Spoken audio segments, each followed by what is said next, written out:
We'll wait one more minute. Okay, Misha? Okay.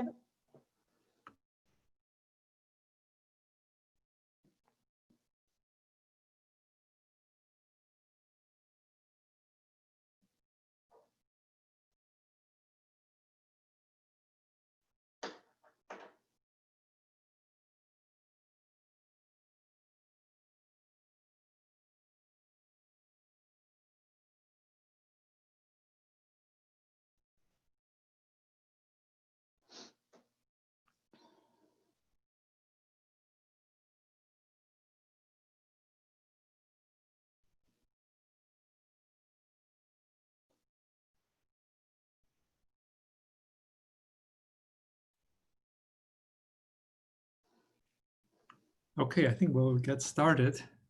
We're very pleased to have Misha Kilmer give our One World Imagine seminar today. Misha received a PhD from the University of Maryland and has been at Tufts University since her PhD, mostly, I think, except for a little short stint as a postdoc. She's well known for her contribution in numerical linear algebra and multilinear algebra, but also in image processing, image and inverse problems. So today her talk is on inner and outer iterative methods for edge preservation in image restoration and reconstruction. So go ahead, Misha. Okay. Well, thank all of you for inviting me to give this seminar today. I think this is a terrific way for all of us in the community to stay connected, even though we're all so far apart. And hopefully one day soon we'll be able to see each other in person in some conferences in person. So this is a collaborative work with a number of other individuals. And this is a project that really was sparked with an idea in O's thesis. So O's was a graduate student at Tufts in the electrical and computer engineering department. Eric Miller was his advisor. And we were plugging along and making some progress in this for just chipping away at this for a while. But very recently we got a number of very nice results. And it coincided with some nice newly available software packages, as I'll illustrate at the end. And so what I'm speaking about literally was just published, has appeared in an accepted manuscript in inverse problems. So you can find further details there. Just a brief outline, just to set the stage, I'll need the forward model, a little bit of background and motivation for why I'm doing what I'm doing.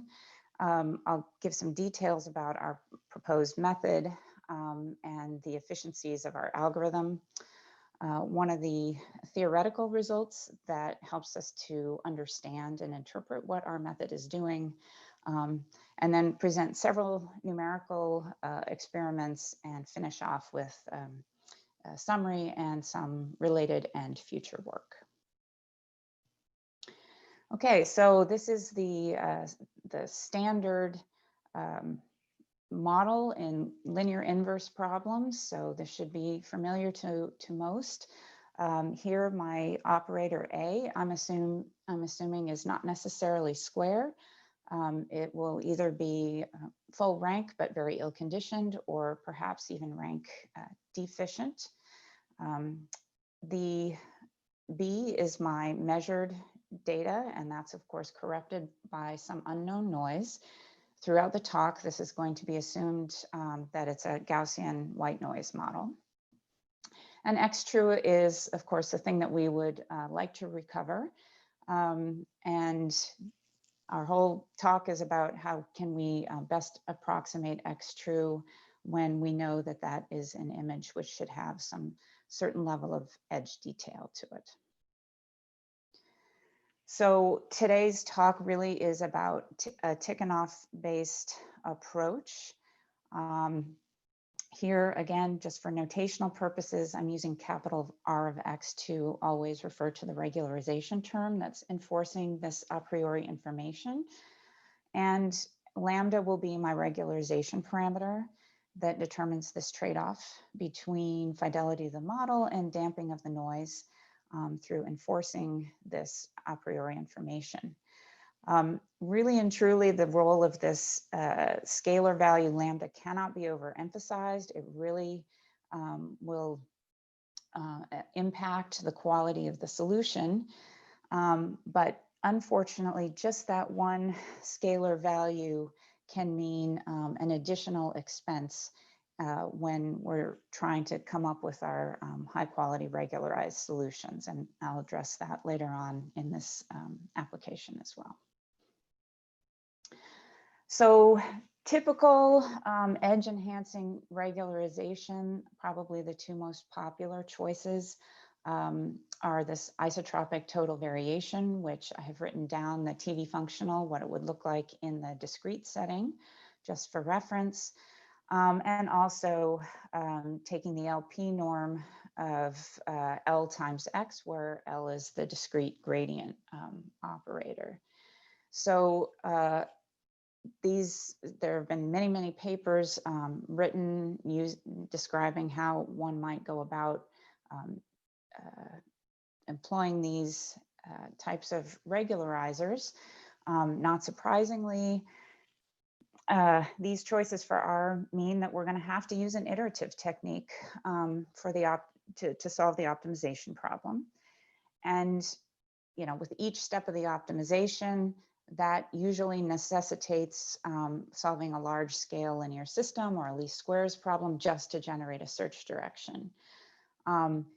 If you add into that fact that we don't typically know lambda a priori and have to do many such solves, this can become quite an expensive proposition to use R. However, sometimes the quality of the results speak for themselves, and that's a driving factor behind wanting to use something like this. Okay, but typically, really, the widely used approach is to say solve that Tikhonov problem, take a few sample lambda space, solve for a few discrete values of lambda. Decide based on some heuristic on the output, which one is the best solution, best being in air quotes. And the other issue is that if we use this process, every time you change lambda, you've effectively changed your cost functional. And then the performance of the optimization can be better or worse depending on the scale of lambda. And so, overall, this is a complicated and an expensive proposition.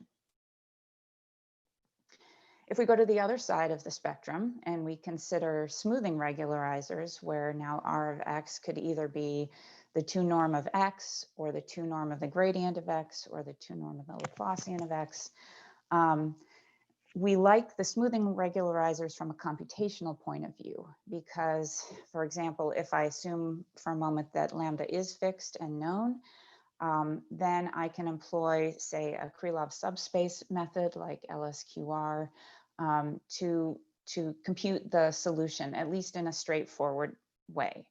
Not that it's not somewhat computationally intense for large scale problems, but at least it's a straightforward approach in that case. But the downside is it's not giving you the kind of quality image that you would want, which is something that has enhanced edges.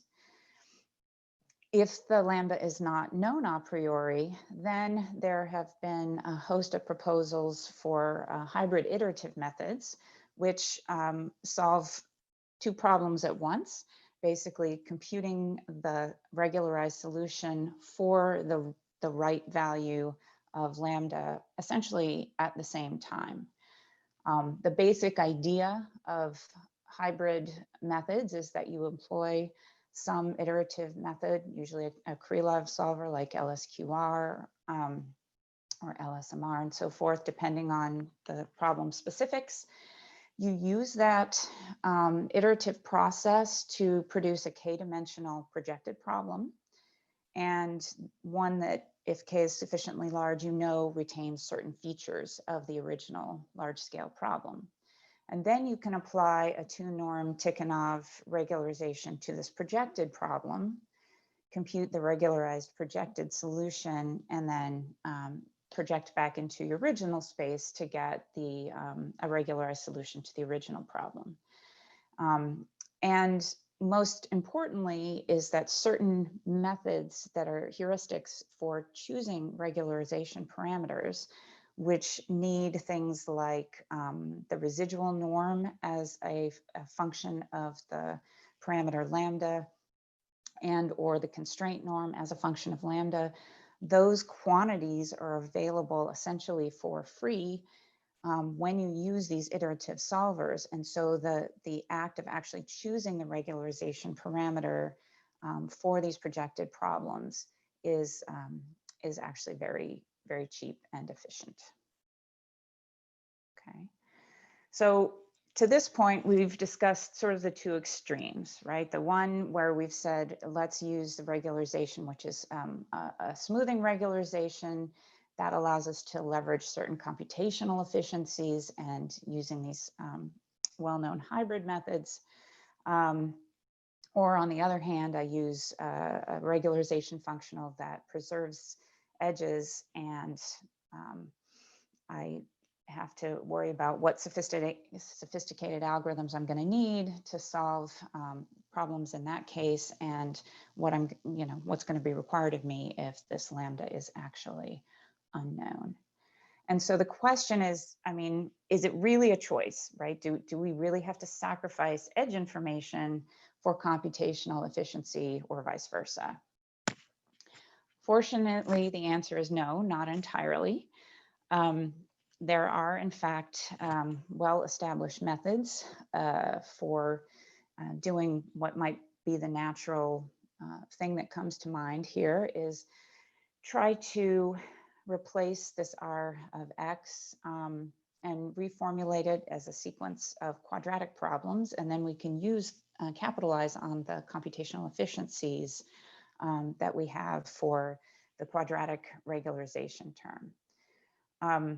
And so our method, the method that I'm going to talk about today, in fact, has this flavor of trying to have an outer iteration. We're going to change the regularization and use and be able to take advantage of these hybrid methods for each quadratic problem that we have to solve. I should also note that there are very recent advances in hybrid methods that take advantage of so-called flexible Krylov methods, and they attempt to deal directly, more directly, with the choices of regularization functional of the form that we've discussed here. So the contribution for the work that I'm discussing today is that we are, as I said earlier, going to propose a sequence of two-norm regularized problems. And within these two-norm regularized problems, I'm going to have a regularization operator that's learned from previous iterates. I'm going to have a weighting of the discrete gradient, where the weighting has a special link to properties from previous iterates that I will show you. I can employ a special hybrid algorithm, some of the details of which I'll go over momentarily, together with either discrepancy principle or L-curve criterion on the projected problem. And that's going to allow me to sort of automatically choose my regularization parameter without any user tweaking, which is nice.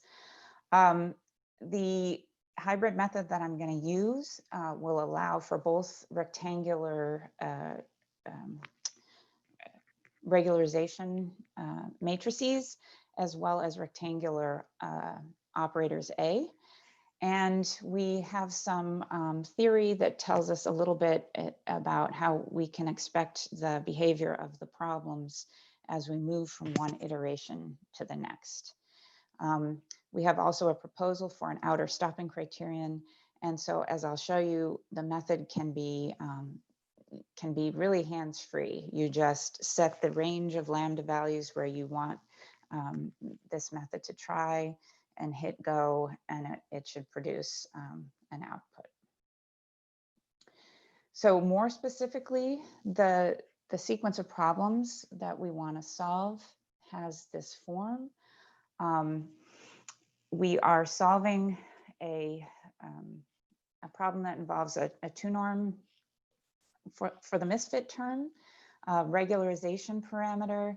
And this is, L is a discrete gradient operator in this context, and the D sub L is a diagonal weighting matrix that I'll discuss later, some details of how that is described. So the D sub L is the thing that changes every iteration. And because this space over which I'm looking for the solutions is connected both to A and to D superscript L times capital L, that will change as well. And the dimension of the space that I will need is a function also of L, and that's why I have the subscript here on the space gamma, just to indicate that. And so the points that I need to cover straight away are: how do I express this D sub L? How do I compute the parameters efficiently? And how do I correspondingly compute these solutions efficiently? Okay. So here I want to sort of trace this idea, this thought process through. So let's first assume that we have some estimate of our desired X. And it's the initial guess, so I have a superscript of 0 up here. My one assumption here is that at least one edge has been sort of detected, is visible in this one estimate that I have. Given that, then I can compute basically a normalized gradient image for that. So here in the definition of the vector G naught, the absolute value should be thought of as applied pointwise, and the weighting then is the infinity norm of the corresponding vector.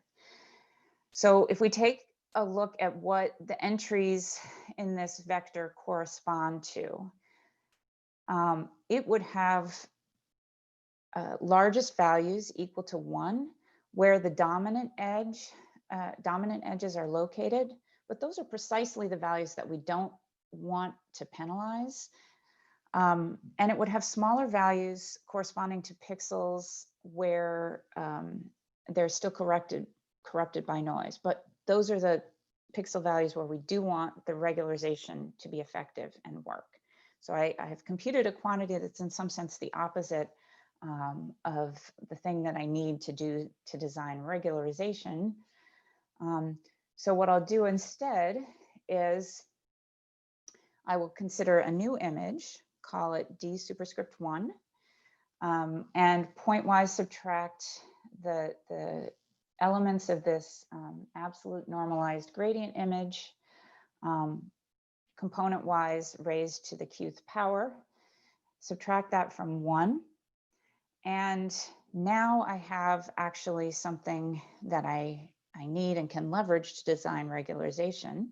I have image components that we do not want to penalize, which correspond to the smallest values of D sub 1, and the noisy parts of the image that we do want to penalize now correspond to the largest values. And all the entries in this vector are between 0 and 1 in magnitude.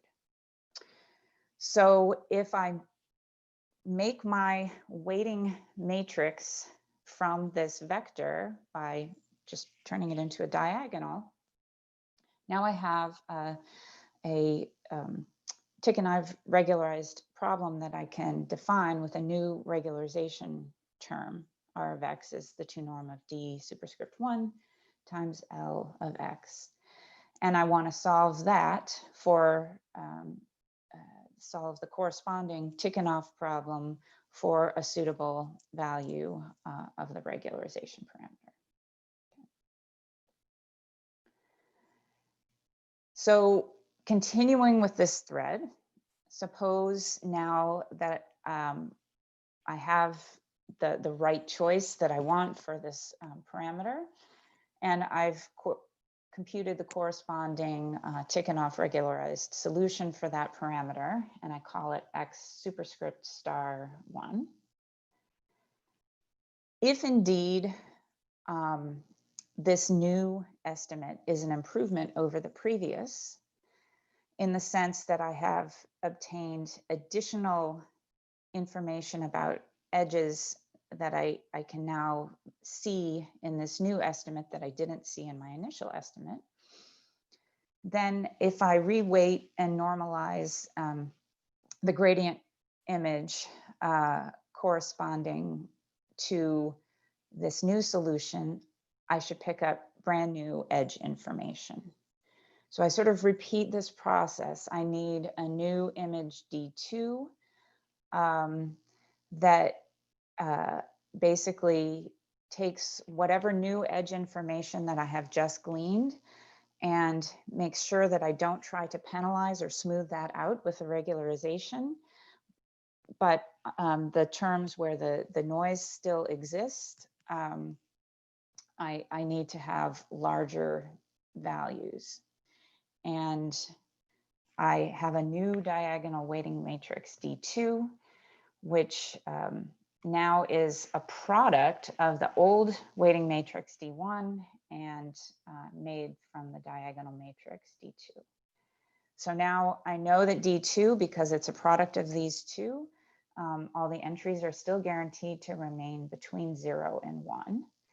And moreover, because this is multiplicative, I have encoded information about both the previous solution estimates in here, and I have made it so that their edges will not be, in fact, penalized. In fact, I can say something very specific even about the null space of this new operator as being a combination of the null spaces of the corresponding to information that I have just gleaned about the edges in those images. Okay, so at this point, you can probably see how this idea is going to go. I keep repeatedly computing these weighted gradient images of the previous solutions and normalizing them. I create these new image vectors and diagonal weighting matrices from them, which encode all the information about the previous edge information that I have found. For more information and insight, I want to refer you to Oz's thesis. There's some background and where this came up from and related to previous literature, as well as some information about choices of Q. Okay. Certainly, there are similarities to what I've just described. To iterative refinement type approaches, for example, to iterative TV. In general, though, the definitions of our weights are different. I get a different choices of weights in the sketch. It also is somewhat similar in spirit to this idea of PDE methods for imaging, but it's still different. I can't quite back out what a PDE analog to the approach that we're using here.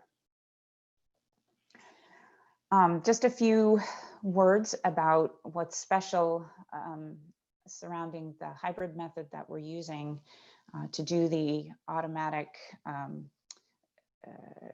selection of the regularization parameters and computing the solutions in a very efficient way. So this is work that I had done previously with Per Christian Hansen and Milena Español on a general form Tikhonov hybrid. And what makes this hybrid method special, again, is that A and M can both be rectangular. For now, I won't say too much about this space over which I'm constructing the solutions, the space ZK, but it's a particularly good space, and it's somewhat related to doing generalized SVD on the two individual matrices here. But the way the method works is it's an iterative method, and using matrix vector products, I can compute a partial joint bidiagonalization for the matrices A and M. Those bidiagonal matrices are BK and BK hat.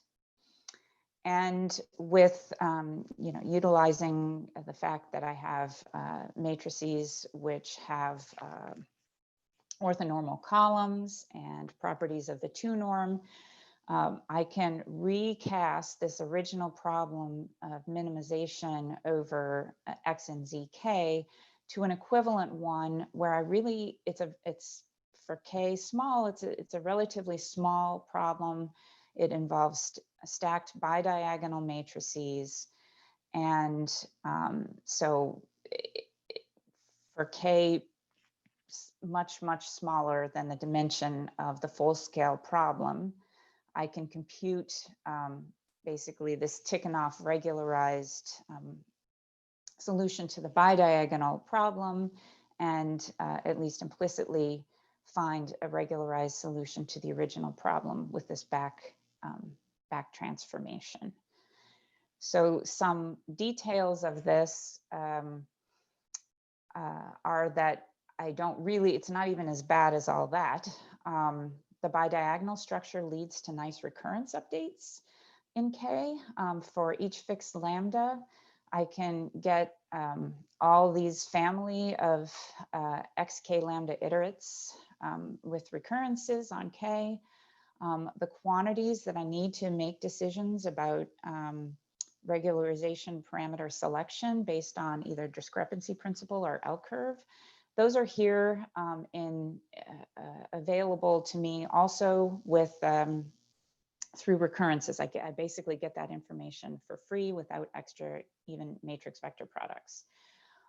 So as long as I iterate long enough that K is large enough so that the bidiagonal pair will inherit certain spectral properties of the original operators, enough so that I can see an L curve for the projected problem and see the transition for discrepancy for the projected problem, then I have a very, very effective method of computing both the regularization parameter and the corresponding solution at the same time.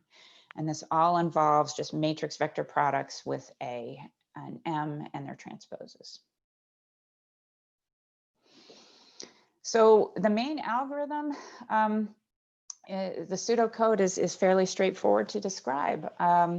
Here, I'm assuming that my initial solution really is essentially just doing a standard Tikhonov. So D0 is the identity. And as long as that first initial guess finds at least one edge, then I run this outer iteration on L until I get a satisfactory solution. And every time the inner iterations involve running this hybrid algorithm. And when I say run the algorithm, that means I'm choosing both the optimal regularization parameter and the corresponding solution for that regularization parameter. And at the end of so many steps, I've got my regularized solution. I would say the weak link in this, in our method still is sort of what's the right stopping criterion. In several of these methods, we're able to actually track the gradient, the two-norm of the gradient of the image. And if that quantity starts to decrease, then we guess that we've over-smoothed our solution and we'll stop iterating. But sometimes this runs until max iterations, but max iterations still is on the order of 20 or so. Okay, so this is maybe a little bit busy of a slide. I'm trying to capture here what is the cost of our method overall. Why do I think this is actually a very efficient approach?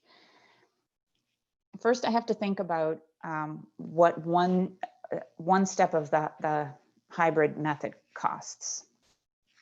One step of the hybrid method, so one step of that bidiagonalization phase, I actually still have to do a call to LSQR, which is another iterative method. That method has to go for m sub k steps. It's hard to articulate or quantify exactly what this MK is, although because it is somewhat problem dependent on the relationship between A and the regularization, but we have a way of estimating this, and certainly for some of the tomography problems I'm going to show you, this is it's a small number. We also have to then start counting how many matrix vector products we need inside of LSQR, but assuming that those are efficient. It's certainly memory efficient. I'm not storing a lot of information. I just need to do matrix vector products. And the total number of times that I'm going to execute this outer iteration typically is less than 20 if it stops with that heuristic I mentioned, but we don't tend to let it go past 20, and we can still get very good reconstructions, as I'll show you. How do we compare apples to apples? Well, the overall performance, I would say in producing the quality images that we can, and it's not requiring any parameter tuning. I think it favors our approach versus multiple calls per lambda to maybe some of these more sophisticated optimization routines that involve the edge enhancing Rs directly, and whose behavior is also difficult to analyze. So interpreting what we're seeing in the results, just to give you a heads up, if we just ignore the space over which I'm constraining the solution to live and just look at the Tikhonov regularized problem and the corresponding normal equations for that Tikhonov regularized problem, what we see is that this term and that involves the penalty is, remember, L is the discrete gradient operator, and we have a weighting term now that's in between L transpose and L. And in this formulation, it's easy to see that this second term actually plays the role of a diffusion-like operator. And so for those who are familiar with certain denoising that is based on diffusion-like approaches, what we're seeing is that as the iteration L increases, these lambdas tend to increase, which shifts the balance to the regularization term and suggests that in the latter stages, this method is acting more like denoising, whereas the first steps are more driven by the data fit term, and so it's reconstruction restoration at the beginning. And indeed, at least in the case of the discrepancy principle, under some mild assumptions, we can actually show what we were observing in practice, which is that these sequence of lambdas is actually increasing. And so that transition to a denoising problem is actually happening in practice. Okay. So I think one of the strengths of our approach is that now that these great software packages are available, it's fairly easy to try these this new method. So everything here is built inside of this great toolbox, this IR tools, which came out in last year. And the tomography synthetic examples are also come out of this air tools too, the algebraic iterative reconstruction methods. And you can get more of this, some of the test codes that we use to produce the output in the paper Sylvia's put on a GitHub. So this first example is meant to mimic a parallel beam tomography example. And the phantom we're using is the grains phantom that's inside of air tools.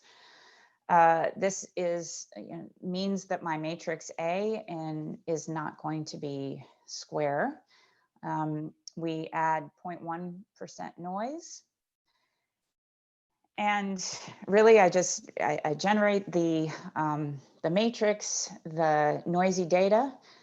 I tell my algorithm that I'm going to try to do this for 30 log evenly spaced points between 10 to the minus 3 and 10 squared. And I'm going to define those, the updated diagonal matrices using the value of Q equal to 2. So I'm attempting to show you basically a movie of what happens when I use the L curve with our hybrid method.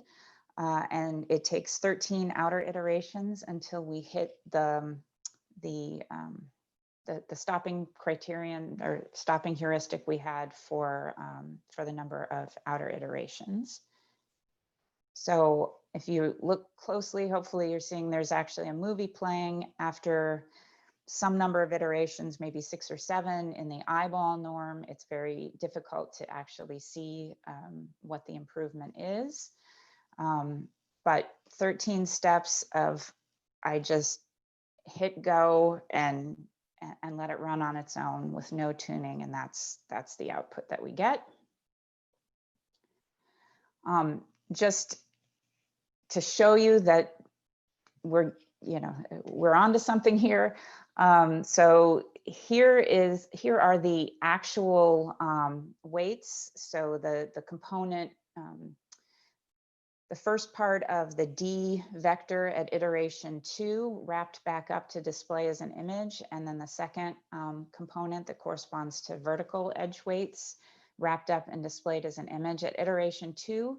You can see we're just picking up a very little bit of early edge information here.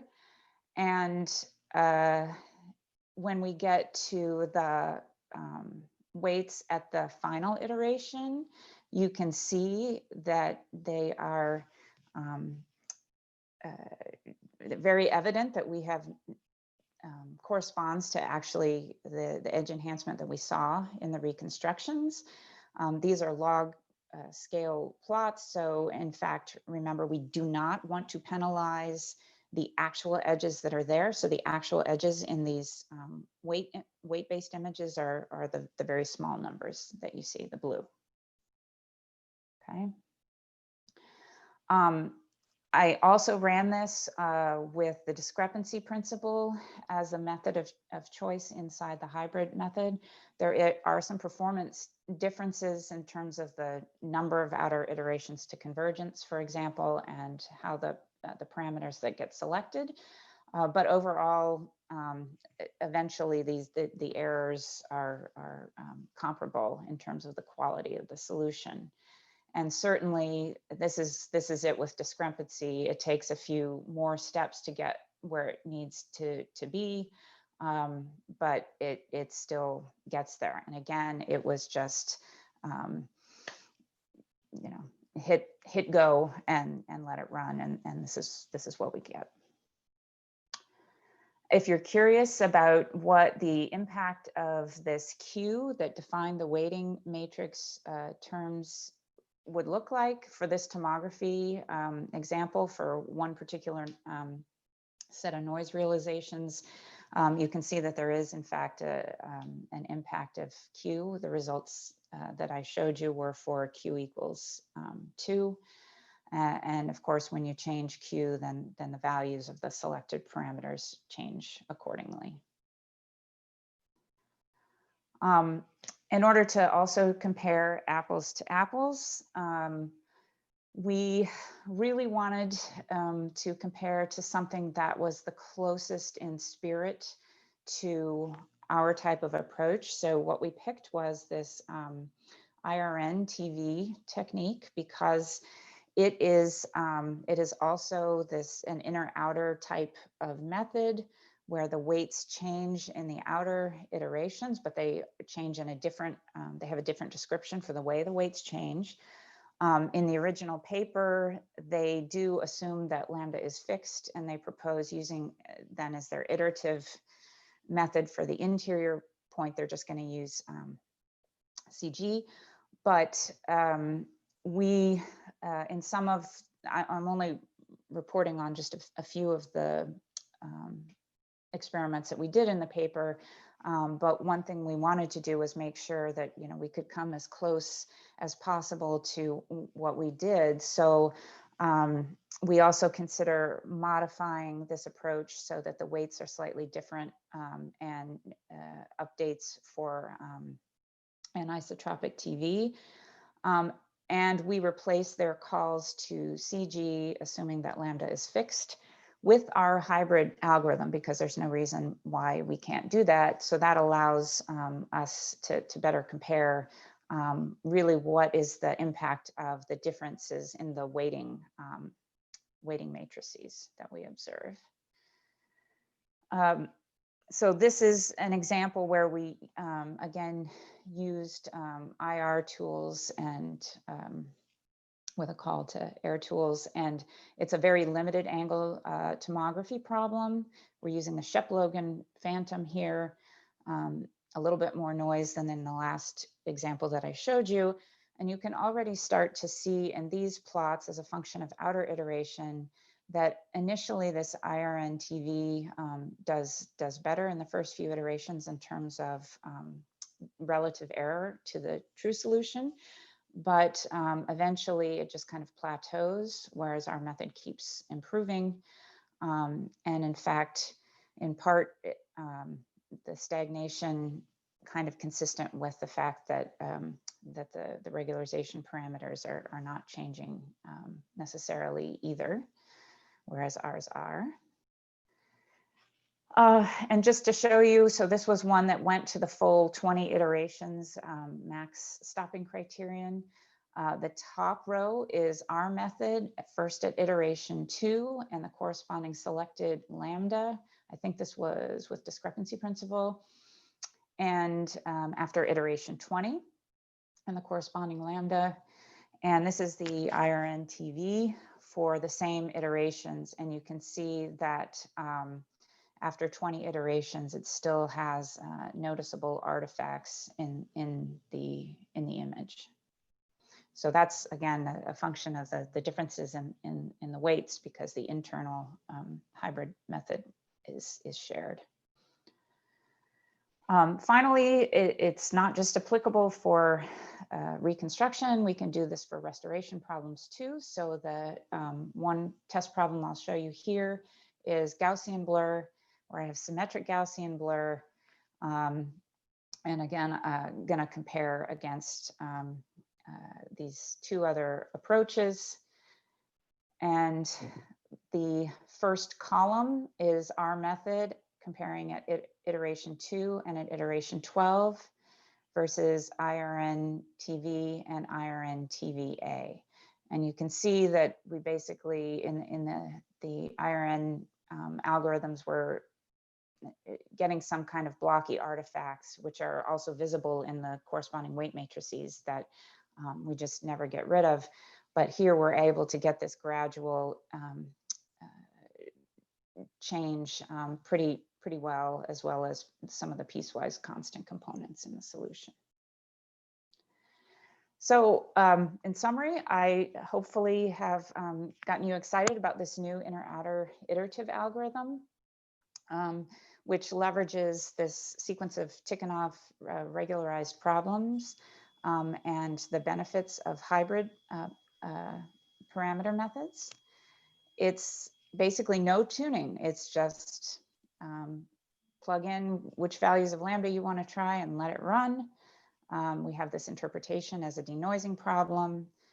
And although using the hybrid method is specific to linear problems, certainly this idea of weighted regularization could be used with nonlinear forward problems.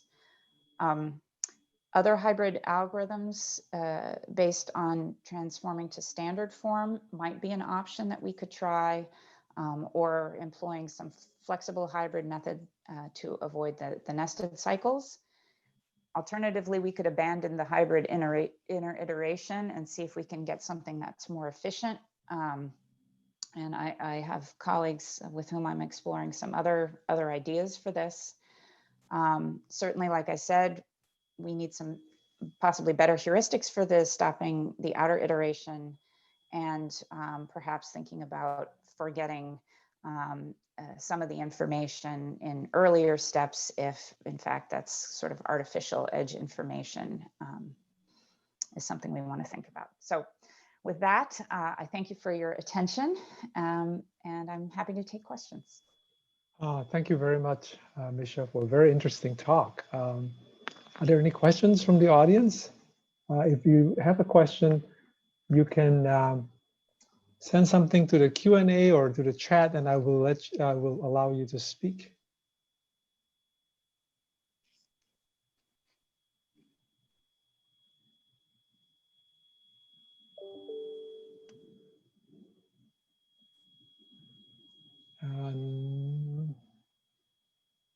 So nothing so far. Maybe I will ask a quick question, Misha. This is very interesting. So you alluded to the fact that you haven't been able to come up with a PDE explanation or a PDE-like interpretation of what you're doing. But you're starting to see that you started to allude to it actually in the place where you were looking at the lambdas and how the lambda iterates go. Right. What do you think is it's some sort of a nonlinear diffusion equation, I would think, right?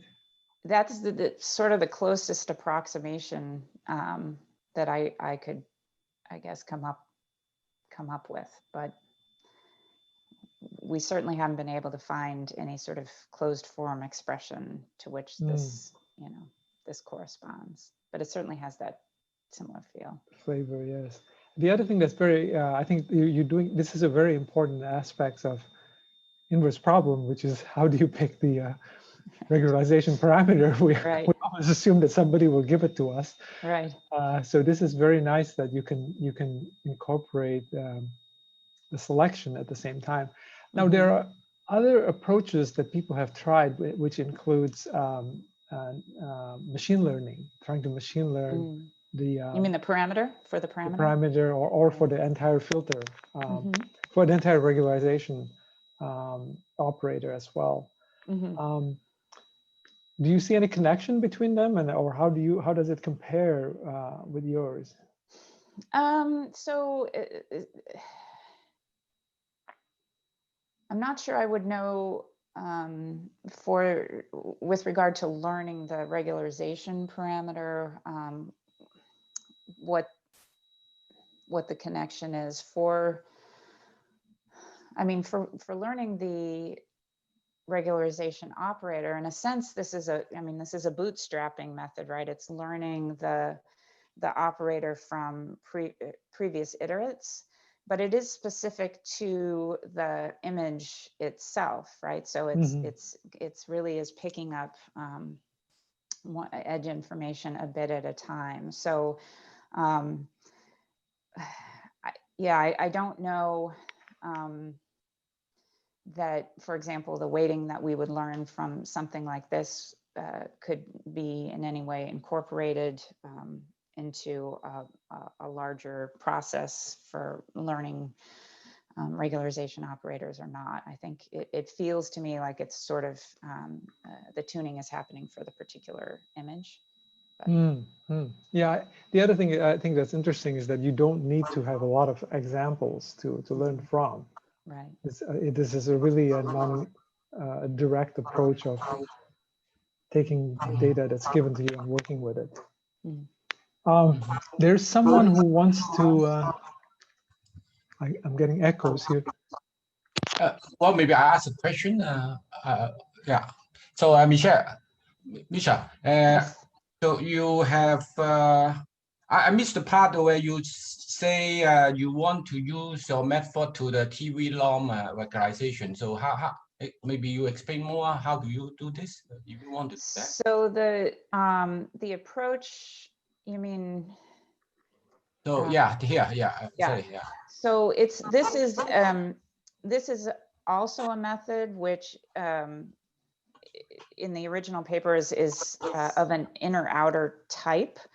So they sort of are updating the approximations to the TV operator based on past solution estimates. So in that sense, it was like it has a similar flavor. But you say that the lambda is fixed, right? In that method, am I correct? Right. In the original paper, that was true. But in order to make it more to compare apples and apples and just see what is the difference really between the iterative updates to the weighting matrices, we replaced the calls to their solver with a call to the hybrid algorithm that I discussed, so that we're replaced, so that we return both the lambda for their current weighting matrix and the solution estimate. I see. So yeah, I mean, and truth in advertising, I should say, right, but people can always come up with examples where either discrepancy or L curve, don't work, right? They're heuristics. They have worked well for us in these applications. As long as we do enough hybrid steps, we have been getting good results. But if you have a favorite method that could fit easily in the framework of the hybrid approach, you could go with that as well. Okay, yeah, thanks. In fact, I was trying to say that well, we had a similar method. So for the TV regularization term. Okay. So because when you solve for the lambda when you have a TV regularization, then it's very difficult, right? So it's a lot like the L2 long. But then if you solve the TV regularization problem using this, for example, a Pimo dual method, then in one of the steps, then you reduce it to a L2 problem. Right. And there you can apply any method that you can use to estimate lambda. So I'm thinking that maybe you can also incorporate your idea here. So in the L2 step, then we can use your method to estimate the lambda there. And then hopefully then during this iteration, the lambda will converge to a suitable lambda for the TV problem. Right. Oh, okay. Yeah. So Eric has a question. Eric, go ahead. Yes, thanks, Misha, for your talk. This is certainly a naive question, but so you explained to us that you're taking these vectors G's that you form, GL, and then you apply some sort of filter by pushing its entries either to 0 or to 1. Yes. By raising them to the q's power, right? Right. So I was wondering, what if you use something symmetric, like a sine function or a cosine function applied to those values instead of using a power? Did you try that, or who did make any? We did not try that. No. So this actual particular choice for the weighting is something that Oz had originally investigated in his thesis, and but I couldn't tell you at this point what other approaches he might have compared it to, if any. But I haven't done it since we started working on this. Well, thank you anyway. Yeah, it's an interesting idea. It was a great talk. Thank you. If there are no other questions from the audience, I guess we will like to thank Misha again for really interesting and enlightening There's a talk. question in the question and answer. Oh, Yeah. there's Yes, a there was a Q&A. question by Nick. Yeah. Nick. Let me see if I can find where Nick is. I can read it out for Dil if you want. Yeah, I see maybe it. Carola, you read it out. So Nick Polidorides asks, do you assume knowledge of the blurring kernel, and is there a code for this to try out? So we do assume knowledge of the blurring kernel. In the one example I showed here with the Gaussian blur, we controlled the blur, and it's something that's easily can be implemented using these MATLAB toolboxes that I mentioned. We have another example in the paper where we do speckle blur. Again, that's something that can be implemented within the package framework. But we haven't thought about this for blind or partially blind problems. So.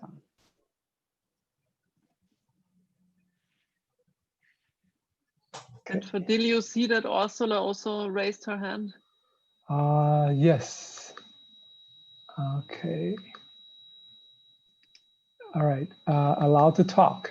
Go ahead, Ursula. Thanks very much. Yeah, it's very interesting talk.